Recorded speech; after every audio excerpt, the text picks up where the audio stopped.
नमस्कार दोस्तों, स्वागत है आपका अपने YouTube channel plus point study सफलता की नई राह में। दोस्तों, आज हम शुरू करने वाले हैं प्रैक्टिस सेट 2 का क्लास नंबर 2।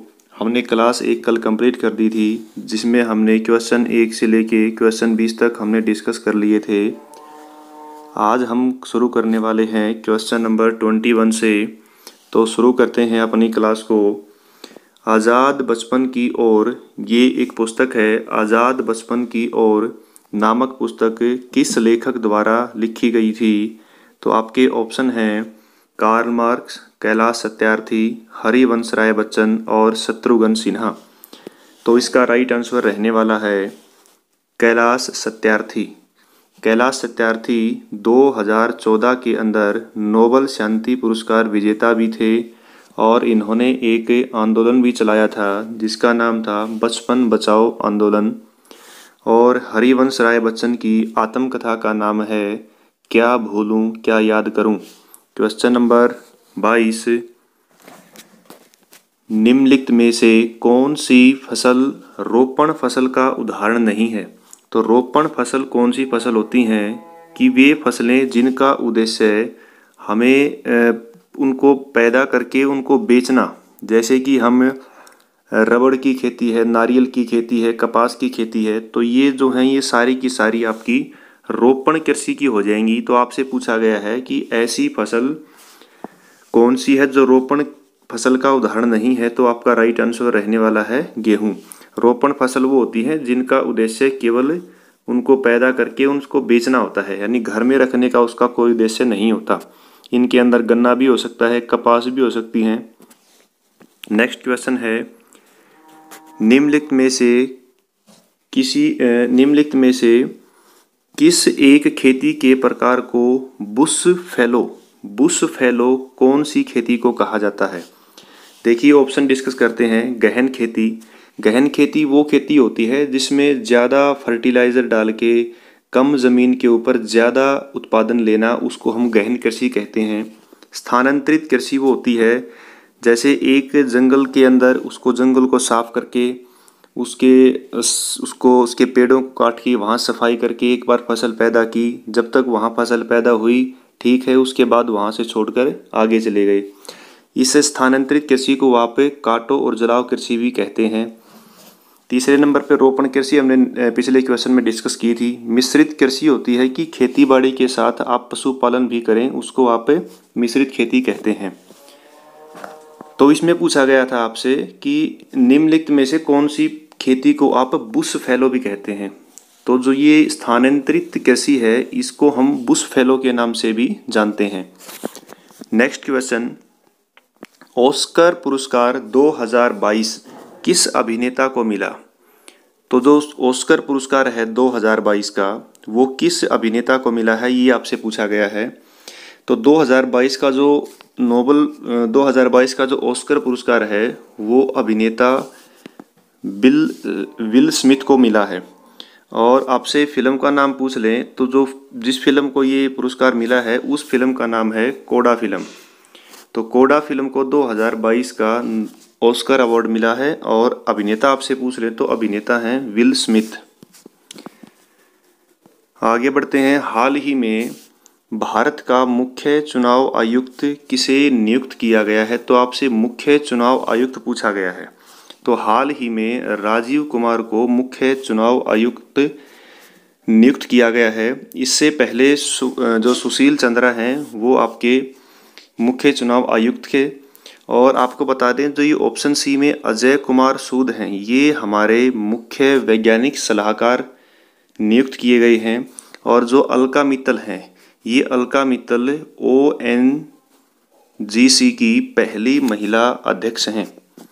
नेक्स्ट क्वेश्चन है, विश्व प्रेस स्वतंत्रता सूचकांक में भारत का स्थान कौन सा है? तो आपको बता दें कि 2022 की विश्व प्रेस स्वतंत्रता रिपोर्ट आई है, उसके अंदर भारत को स्थान मिला है 150वां। पिछले साल भारत का स्थान था वो था 142 नंबर पे, जो खिसक कर अब की बार 150 नंबर पे पहुंच गया है। और आपको बता दें कि जो पहले स्थान पर है, तो वो पहले स्थान पर कौन सा देश आया है, तो पहले स्थान पर जो नॉर्वे देश है वो प्रेस स्वतंत्रता में पहले स्थान पर है। नेक्स्ट क्वेश्चन है, शिवाजी के गुरु का क्या नाम था? तो शिवाजी के गुरु का नाम पूछा गया है, तो शिवाजी के गुरु का नाम था रामदास। आपसे पूछें कि शिवाजी के पिता का क्या नाम था, तो शिवाजी के पिता का नाम था शहाजी भोसले और उनकी माता का नाम था जीजाबाई। और इनका जो जन्म है वो 1627 के अंदर हुआ था। नेक्स्ट क्वेश्चन है, भारत के पहले वित्त आयोग का गठन है वो किस वर्ष किया गया? तो भारत के पहले वित्त आयोग का गठन 1951 के अंदर किया गया था। और वित्त आयोग के जो पहले अध्यक्ष थे वो के.सी. नियोगी थे, के.सी. नियोगी। और आपसे पूछ लें कि वर्तमान में कौन सा वित्त आयोग चल रहा है, तो ये वर्तमान में 15वें वित्त आयोग है और इनके जो अध्यक्ष हैं वो N.K. सिंह हैं। नेक्स्ट क्वेश्चन है 29, निम्नलिखित में से कौन सा जोड़ा सही नहीं है?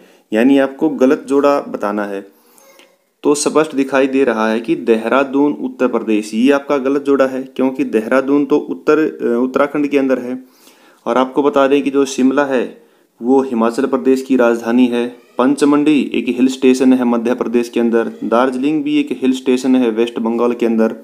लेकिन आपका जो देहरादून है वो उत्तराखंड में होगा, तो इसका राइट आंसर होगा D. Question number 30, integral coach factory कहाँ स्थित है? तो इंटीग्रल कोच फैक्ट्री जो है वो पेरम्बूर में स्थित है। पेरम्बूर जो है ये आपके चेन्नई के अंदर पड़ता है, तो इसका राइट आंसर रहेगा पेरम्बूर। आपसे पूछ लें रेल कोच फैक्ट्री, तो रेल कोच फैक्ट्री आपका हो जाएगा कपूरथला के अंदर। क्वेश्चन नंबर 31, OTEC का पूरा नाम क्या है? तो OTEC का पूरा नाम ओशियन थर्मल एनर्जी कन्वर्जन होगा। नेक्स्ट क्वेश्चन है 32, नॉकआउट और नॉकडाउन, ये जो खेल शब्दावली के दो शब्द हैं, नॉकआउट और नॉकडाउन, ये किस खेल से संबंधित है? तो ये आपका बॉक्सिंग से संबंधित हो जाएगा। आपको पता होगा कि जो वर्तमान में अभी हमारे खेल हुए थे विश्व वुमेन बॉक्सिंग चैंपियनशिप, उसमें गोल्ड मेडल भारत ने जीता है। और जो जिस महिला ने ये जीता है गोल्ड मेडल, उसका नाम है निकहत जरीन विश्व महिला बॉक्सिंग चैंपियनशिप के अंदर गोल्ड मेडल जीता है। और ऐसा करने वाली ये 5वीं महिला है, पहली महिला मैरी कॉम थी।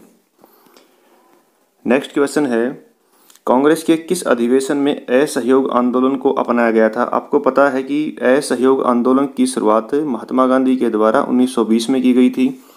तो आपको स्पष्ट दिखाई देगा कि 1920 ऑप्शन बी में है। तो नागपुर अधिवेशन के अंदर कांग्रेस के नागपुर अधिवेशन के अंदर असहयोग आंदोलन को अपनाया गया था। क्वेश्चन नंबर 34, नेक्स्ट क्वेश्चन की तरफ बढ़ते हैं हम। सोमनाथ मंदिर किस राज्य की तट पर स्थित है? यानी कहाँ सोमनाथ मंदिर किस राज्य में स्थित है? तो आप सभी को पता है कि सोमनाथ मंदिर जो है गुजरात के अंदर है। और ये मंदिर किसको समर्पित है? तो ये मंदिर आपका शिव भगवान को समर्पित है। नेक्स्ट क्वेश्चन देखें 35, हुंड्रू जलप्रपात किस नदी पर स्थित है? हुंड्रू जलप्रपात आपका हो जाएगा सुवर्ण रेखा पर। और ये जो हुंड्रू जलप्रपात है ये झारखंड राज्य में स्थित है। नेक्स्ट क्वेश्चन है, भारत में स्टॉक मार्केट के विनिमय के लिए कौन सी केंद्रीय एजेंसी जिम्मेदार है? यानी जो स्टॉक एक्सचेंज होता है उसको कंट्रोल कौन करता है? तो उसको कंट्रोल करता है सेबी। आपसे सेबी की फुल फॉर्म पूछ ली जाए तो security exchange board of India.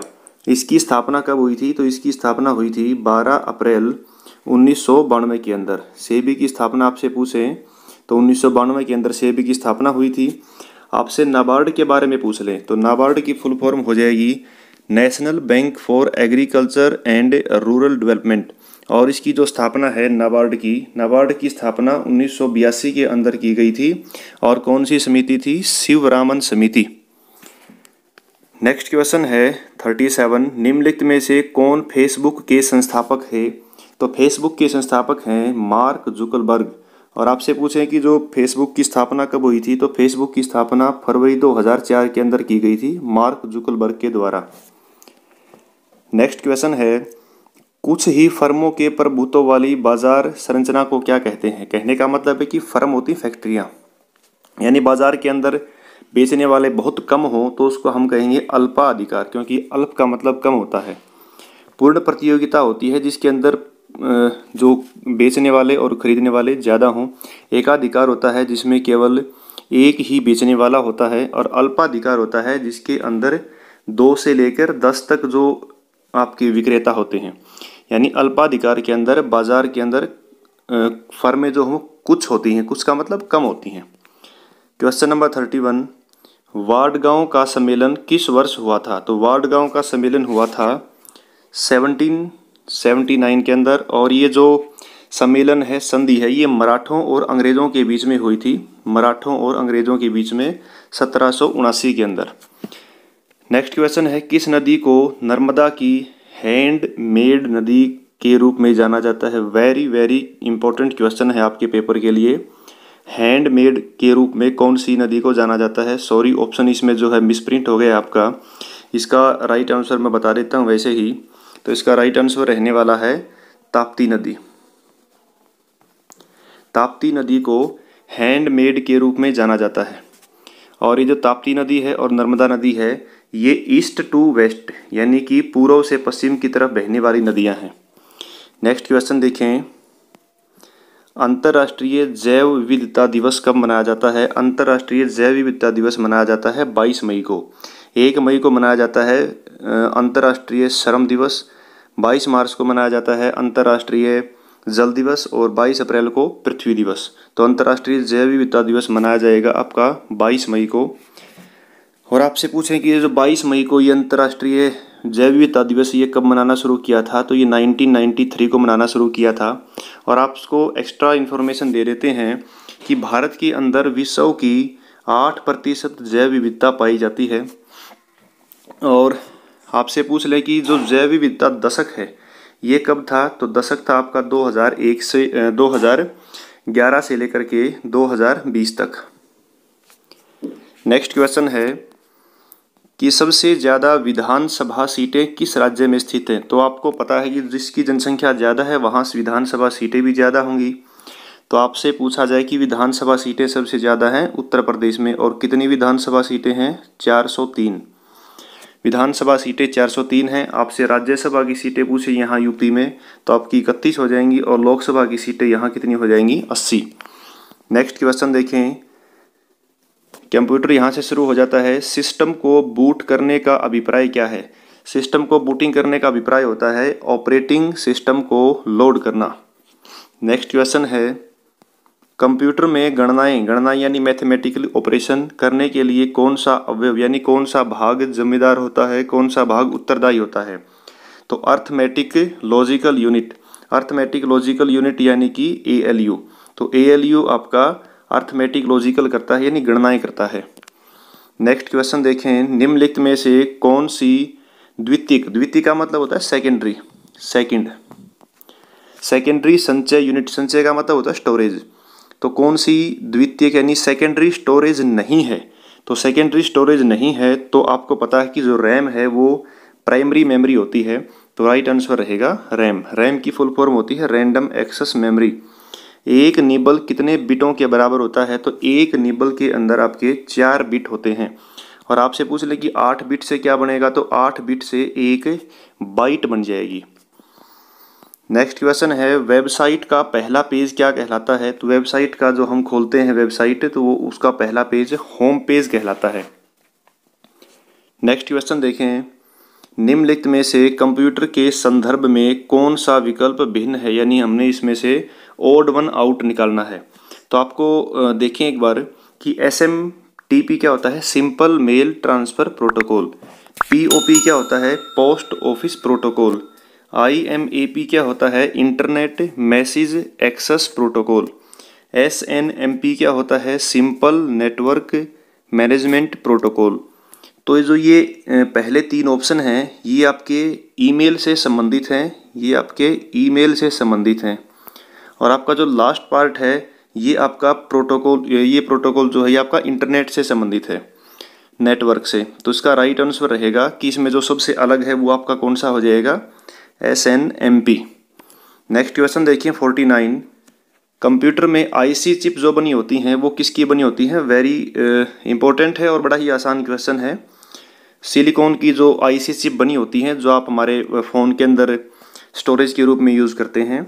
Next question देखिए 50 नंबर क्वेश्चन। स्टोर्ड प्रोग्राम की अवधारणा किसने शुरू की थी? तो स्टोर्ड प्रोग्राम की अवधारणा शुरू की थी जॉन वान न्यूमैन ने। तो इसका राइट आंसर रहेगा जॉन वैन न्यूमैन। और चार्ल्स बेबेज को फादर ऑफ कंप्यूटर कहते हैं। ब्लेज पास्कल ने पास्कलिन मशीन का आविष्कार किया था। बिल गेट्स जो हैं वो माइक्रोसॉफ्ट कंपनी के मालिक हैं।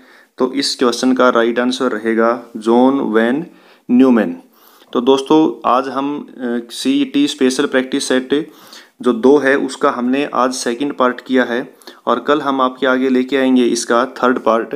तब तक अपनी पढ़ाई को कंटिन्यू रखें, हमारे चैनल को सब्सक्राइब करें, वीडियो को लाइक करें।